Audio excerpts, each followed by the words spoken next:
Exodus chapter 26, verse 31. And thou shalt make a veil of hyacinth and purple and crimson, and fine linen and twine, the work of an artificer. Thou shalt make it with the figures of cherubim, and thou shalt range it upon 4 pillars of cedar, covered with gold, their hooks of gold upon 4 bases of silver. And thou shalt place it under the veil, under the taches, and bring it thither within the veil of the ark of the testament. Thou shalt spread the veil for you between the holy of holies, between the holy and the holy of holies. And thou shalt place the mercy seat with the kerubiah, produced of a beaten work, for it for hold on. Thou shalt place the mercy seat with the kerubiah produced of beaten work for it in the holy of holies. And thou shalt set the table outside of the veil, and the candelabrum over against the table on the southern side of the tabernacle. And thou shalt arrange on the northern side, but the table thou shalt arrange on the northern side. Okay, let me clarify that. All right, so the candelabrum, when you come in, so you come in from the east, the candelabrum goes to the left, south, right? Because your back is to the east.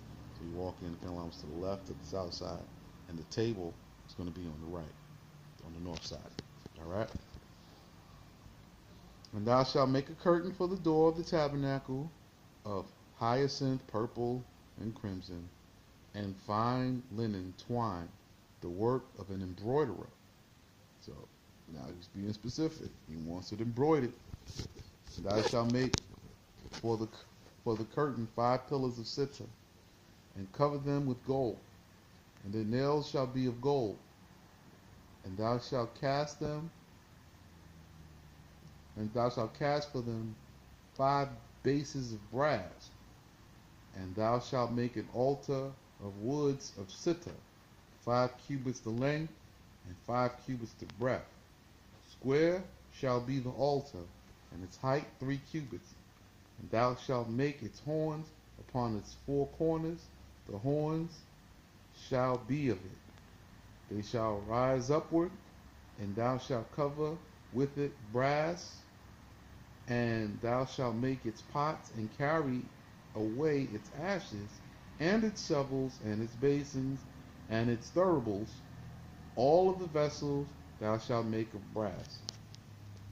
So now we're talking about, this is the brazen altar. It's made of brass, and all of its tools are made of brass.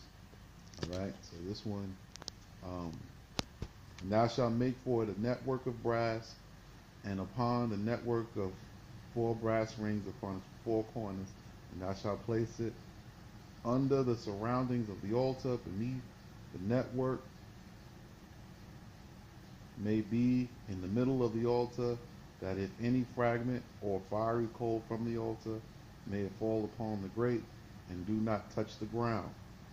So this is the brass altar, and so the fire is not on the ground, the fire is on this grate. And so all the hot coals and everything is on this great work, and it's on brass, and this is how it works. And thou shalt place it under the surroundings of the altar, beneath the network, may be to the middle of the altar, that if any, okay, I read that already. And thou shalt make staves of sittim wood, and overlay them with brass. And thou shalt place the staves within the rings, and the staves shall be on the 2 sides of the altar, and carrying the altar. Hollow with boards filled with dust shalt thou make it, according to what showed thee in the mountain. So shall they make it.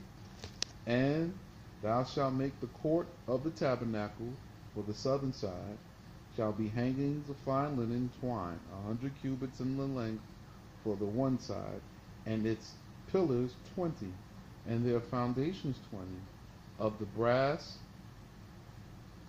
the looks of the pillars, and their rods of silver. So this is the brazen altar made of brass. The foundations, the pillars are 20, the foundations are 20, and the looks of the pillars and their rods of silver. And so for the northern side, for the length, the hangings of 100 cubits long, and their pillars 20, and their foundations 20, of brass, the hooks of the pillars, and their rods of silver.